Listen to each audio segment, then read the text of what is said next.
currently working here in King Saud Hospital, Onaisa, Agasim region, Saudi Arabia. I just got here from my annual vacation in the Philippines. In a couple of days, I will be working again after quarantine. In the Philippines, I am residing with my parents in Daet, Camarines Norte.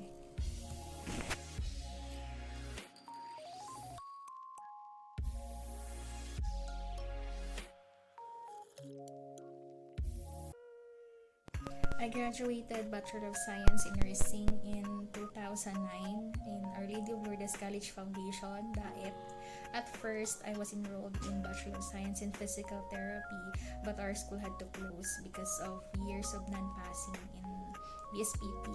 So I was forced to try nursing rather than to transfer to another school because it was too much costly. So along the way, I learned to love BSN and enjoyed what I was doing because my relatives said you will get rich sooner if you will become a nurse. So that was a sarcasm.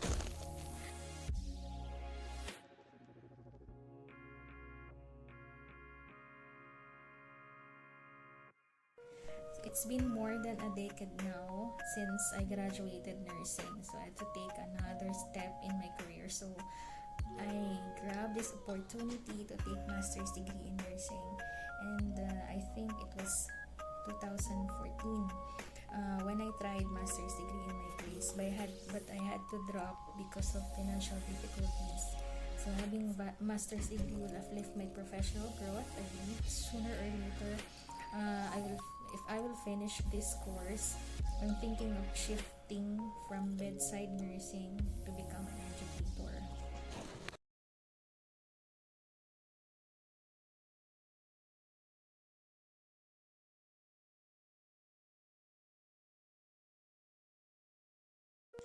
I am a neonatal nurse specialist here in King Saud Hospital. Before, I worked in adult ICU for a month, but I had a bad muscle spasm. Also, it was recurrent from my nape to the back, so I had to transfer to another unit.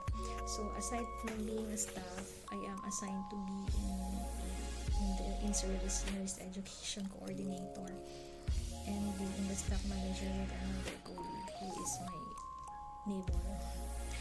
I will be in my fourth year contract this coming May in this institution.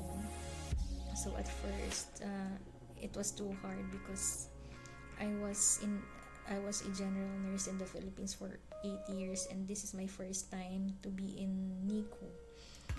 So I had another experience as a PH in or public health nurse in DOH under the NDP DOH program prior to deployment here in Saudi. Um, it is my edge also to be in NICU because I am fond of babies.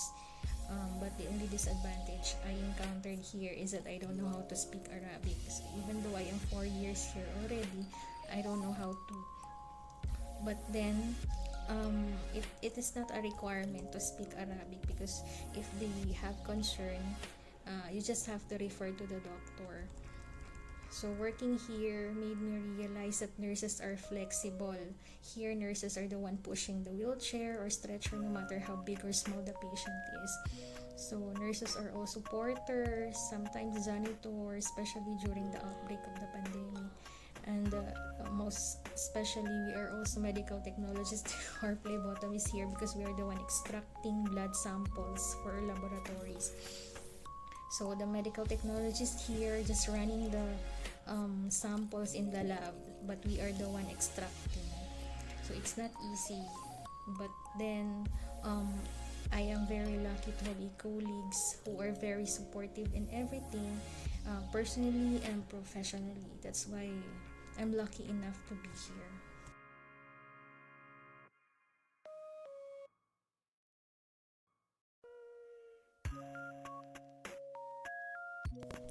I am also musically inclined during my high school years. I had a group of friends back then in high school who love Westlife a lot. Fast forward 2022, I still love Westlife and they are still my friends. Most of the time, I listen to 90s and early 2000 pop music. I want a type of music that doesn't have hate lyrics or hood lyrics, or too loud. When it comes to TV show, I love comedy. My the top of my list are Friends, Modern Family, Young Sheldon, Big Bang Theory. So laughing for me is my stress reliever. As the saying goes, laughter is the best medicine.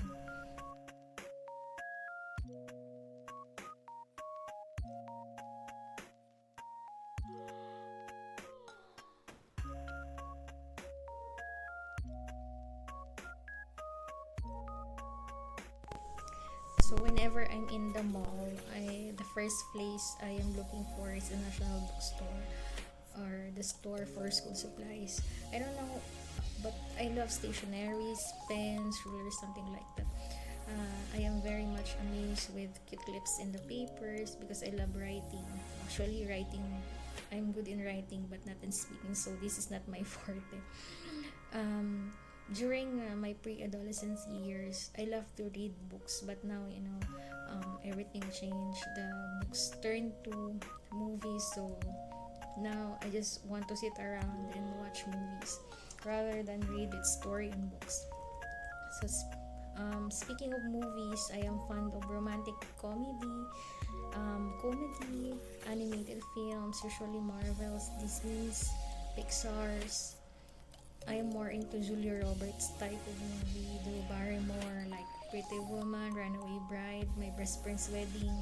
Then, in combination with Adam Sandler and Drew Barrymore's Wedding Singer, Blended, 51st Dates, like that. I'm into those movies. Recently, I just watched again Something Borrowed. I just love movies that melts my heart with the killing factor.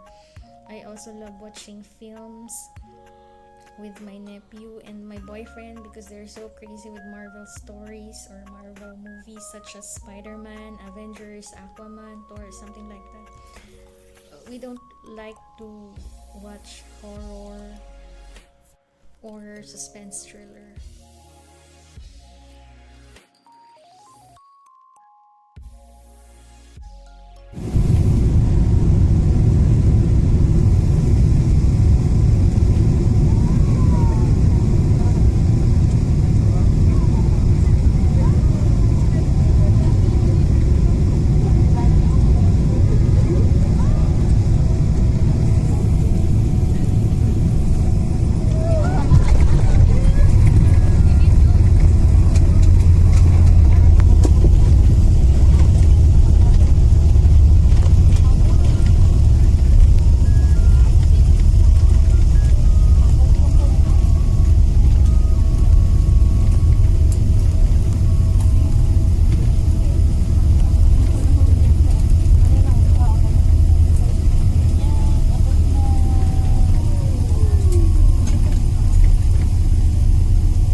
I considered myself homebody and I was not much into travel. Otherwise, I have savings for that. So, locally, I traveled in Leyte, Bohol, and Cebu. It was my first time to travel around in the Philippines with my relatives. So, they answered um, my plane tickets for that, and it was so remarkable because it was my first time to be with my cousins in the US. Then in Bohol, I met a significant person who's still my friend today. It was Shirley.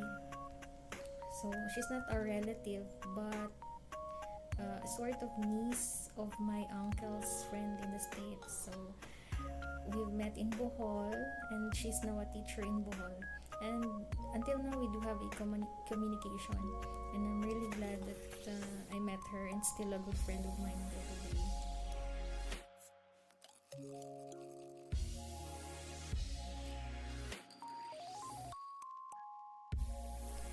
I consider Saudi Arabia as my first international travel. My friends had a lot of plans prior to pandemic to travel around Asia, but then again we have to cancel because of the pandemic. Anyway, when the pandemic is over, if ever we are free, hopefully we will have a chance to explore Southeast Asia.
Personally, aside from being a nurse, I love to plant flowers, vegetables, something like that. My grandparents used to be farmers, so I grew up with them, and then I was exposed to what they had, and then they inspired me in the agricultural side. Hopefully, during my retirement years, I will have a farm and poultry. So that's all I can share for now. Thank you for watching.